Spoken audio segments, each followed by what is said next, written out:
Good morning class, here is Pramod Sharma. Beta, our discussion based on the basic math set a unit second जो आपका हुआ है, ठीक है, unit second का हो या फिर आपका प्री बोर्ड कह सकते हो। तो सेट ए पे हम लोग डिस्कस कर रहे थे। क्वेश्चन 4 तक हम लोग ऑलरेडी डिस्कस कर चुके हैं, 3 तक ना। क्वेश्चन नंबर 4 देखते हैं। Question number 4 says to you from the following select the rational number whose decimal expansion is terminating. Simple सा वे है। क्वेश्चन में आपसे पूछा गया है कि क्वेश्चन नंबर 4 कहता है कि इनमें से दिए हुए ऑप्शन में से कौन सा ऐसा ऑप्शन है जो जिसका डेसिमल एक्सप्रेशन क्या टर्मिनेट हो रहा हो। तो आपको बताया गया है बेटा कि जो भी हमें नंबर दे रखे हैं, ठीक है, जैसे हमें 15/2 दे रखा है, तो इसके डिनोमिनेटर की हम बात करें, डिनोमिनेटर में क्या है 2 है, यानी ये किस फॉर्म में जा रहा है, ये 2 की रेज़ टू पावर n और 5 रेज़ टू पावर m की फॉर्म में फॉर्म हो रहा है। जबकि हो सकता है कि यहाँ पर भैया ऐसे लिखें 2 की पावर 1 इंटू 5 की पावर 0। जब भी ऐसी कंडीशन होती है कि आपके डिनोमिनेटर में 2 एंड 5 हो या दोनों में से एक हो या दोनों हो, तो हम क्या कहते हैं वो टर्मिनेटिंग की कंडीशन में होता है, वो टर्मिनेट होगा, ठीक है। तो यहाँ पर ऑप्शन ए करेक्ट हो गया, हमने देखा, और वी हैव राइट हियर कि A option is correct. Option A is correct, ठीक है। इससे क्या हो जाएगा, ऑप्शन ए करेक्ट हो गया आपका। अब अदर ऑप्शन की बात करें, 70/60 दे रखा है, तो 70/60 there is the given option yes. 70/60 की हम बात करें तो 60 को हम ब्रेक करेंगे तो यहाँ 3 आ गया, इसलिए नहीं होगा। 35/6 दे रखा है, 6 का मतलब 2 × 3 एंड ये भी अवेलेबल नहीं होगा। 11 आ गया, इसका मतलब 2 और 5 के अलावा कोई और नंबर नहीं होना चाहिए। इसके बाद क्वेश्चन नंबर 5 में हमसे कहता है कि question number 5 says to you decimal expansion of the rational number will terminate after. इसमें कह रहा है कि कितने नंबर के बाद ये जो यहाँ पर रेशनल नंबर दे रखा है वो टर्मिनेट होगा after the how many decimal points. तो ये जब बात करते हैं तो बेटा आपसे कहा गया कि यहाँ जो डिनोमिनेटर है, डिनोमिनेटर को 10 की टर्म में कन्वर्ट कर लो। तो आप कहोगे सर बिल्कुल कर सकते हैं। तो वी हैव राइट हियर 1 4 5 8 7, यहाँ देखा 2 5 है, ठीक है। 2 5 आप जानते हो 25 4 जा कितना होता है 100 होता है। इसका मतलब 250 को हम 4 से मल्टीप्लाई कर दें।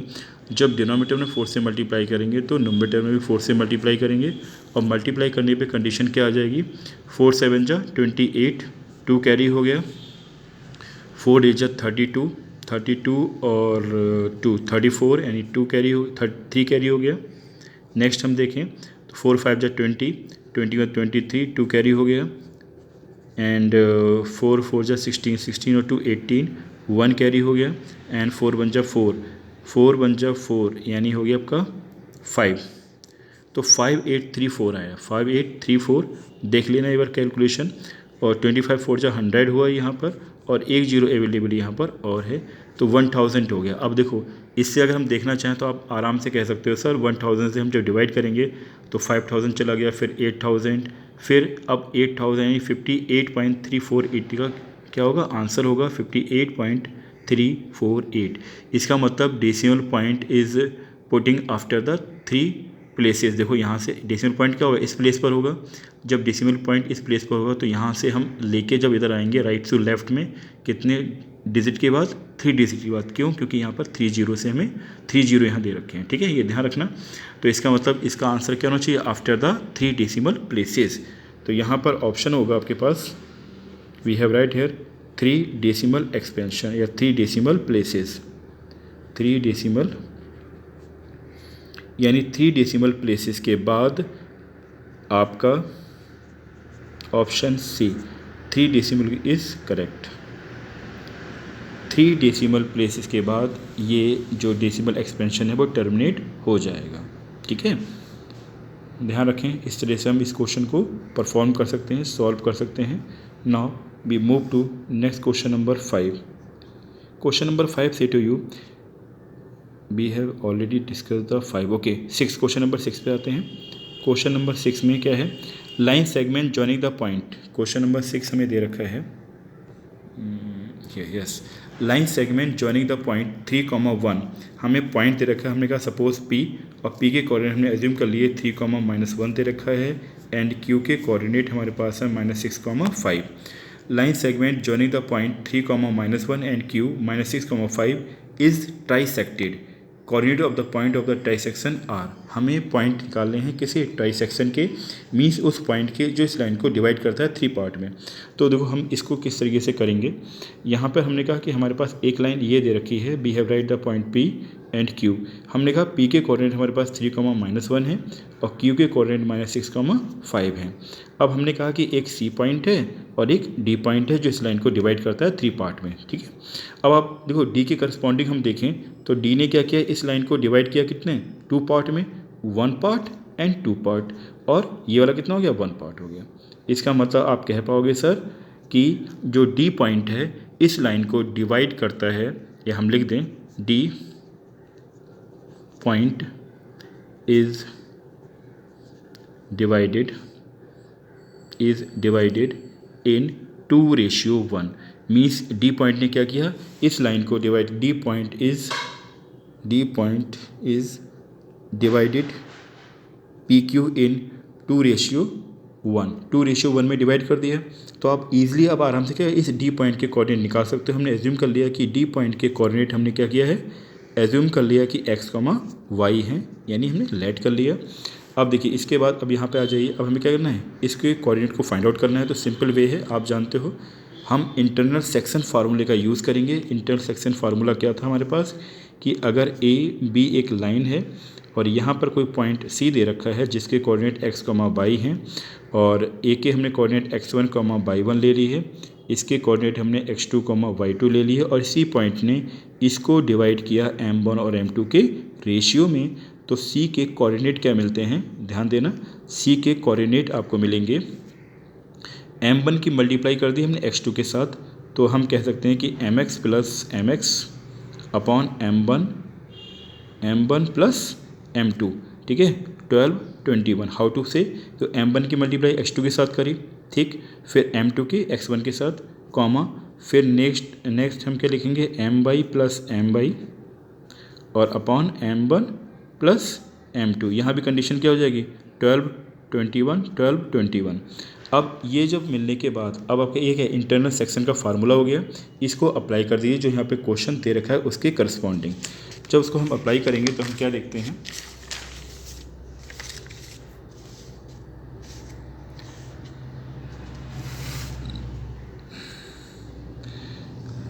अब आपको इसको अप्लाई करेंगे तो हम कह सकते हैं कि D जो पॉइंट है, उस D पॉइंट जो x, y दे रखा है, इसके कोऑर्डिनेट इस प्रकार से होंगे।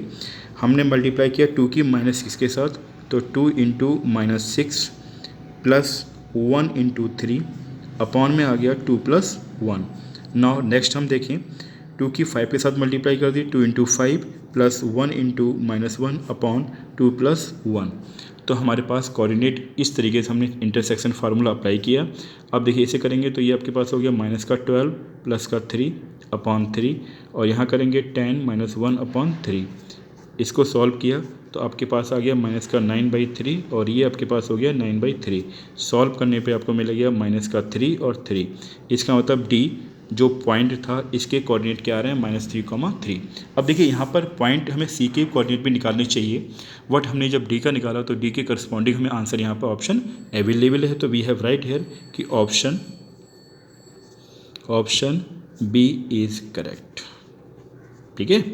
अगर सपोज करो कि ऑप्शन B नहीं मिले या D के करस्पॉन्डिंग आंसर, D हमने निकाला और D के करस्पॉन्डिंग यहाँ पर आंसर नहीं मिल पा रहे, तो हम क्या करेंगे, फिर हम C निकालेंगे, ठीक है, यानी पॉइंट C को हम निकाल के आइडेंटिफाई करके देखेंगे इसे, ठीक है। Now we have take the question number 7। In question number 7 says to you line, question number 7 यहाँ दे रखा है कि line 3x + y - 9 = 0। Question number 7 में हमें गिवन है एक line 3x + y - 9 = 0, and point हमें दे रखे हैं, वो एज्यूम कर लिए कि हमने एक P पॉइंट है जिसके कोऑर्डिनेट 1, 3 हैं, एंड Q पॉइंट है जिसके कोऑर्डिनेट हमने 2, 7 ले लिए। अब लिख रहा है इंटरनली इन द रेशियो, हमें बताना है कि ये लाइन जो है गिवन पॉइंट्स के line divide the line joining the point internally in the ratio. ये लाइन जो है गिवन पॉइंट्स के ज्वाइंट करने पर जो लाइन फॉर्म होती है उसे किस रेशियो में डिवाइड करेगी। फिर से देख लीजिए, line 3x + y - 9 divide the line joining the point, यानी जो पॉइंट्स के थ्रू लाइन फॉर्म हो रही है उस लाइन को गिवन लाइन किस रेशियो में डिवाइड करेगी, ये क्वेश्चन के अकॉर्डिंग हमें फाइंड आउट करना है। How to be solve, now start.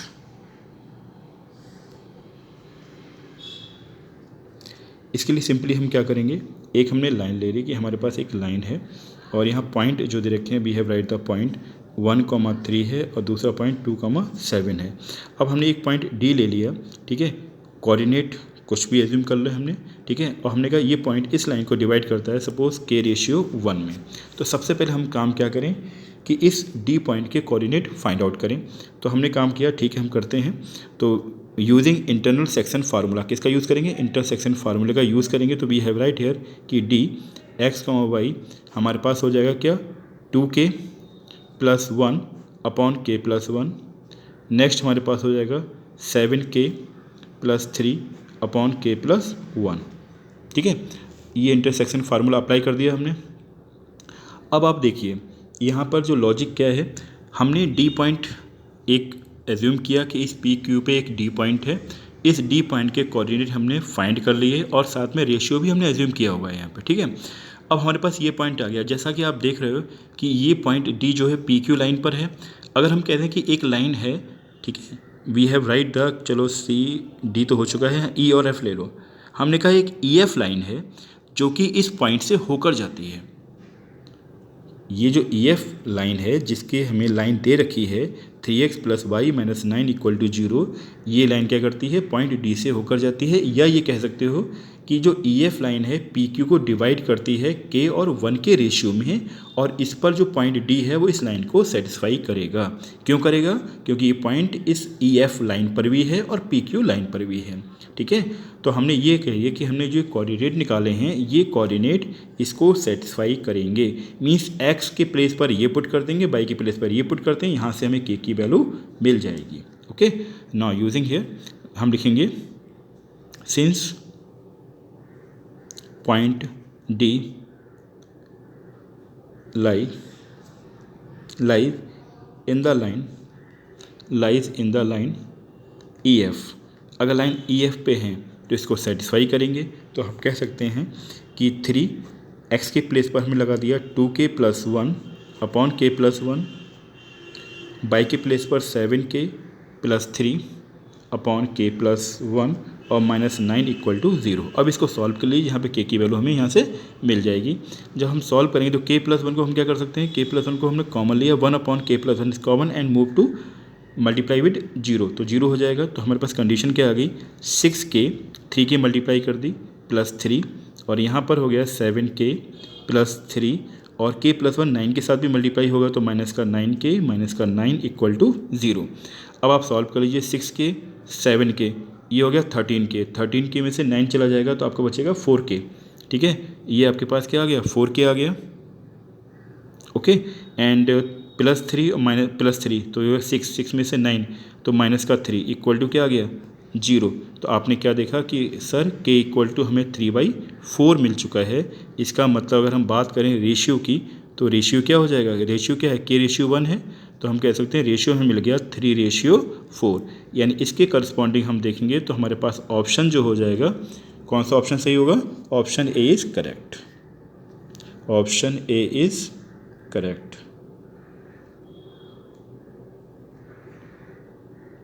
ठीक है। Bye everyone.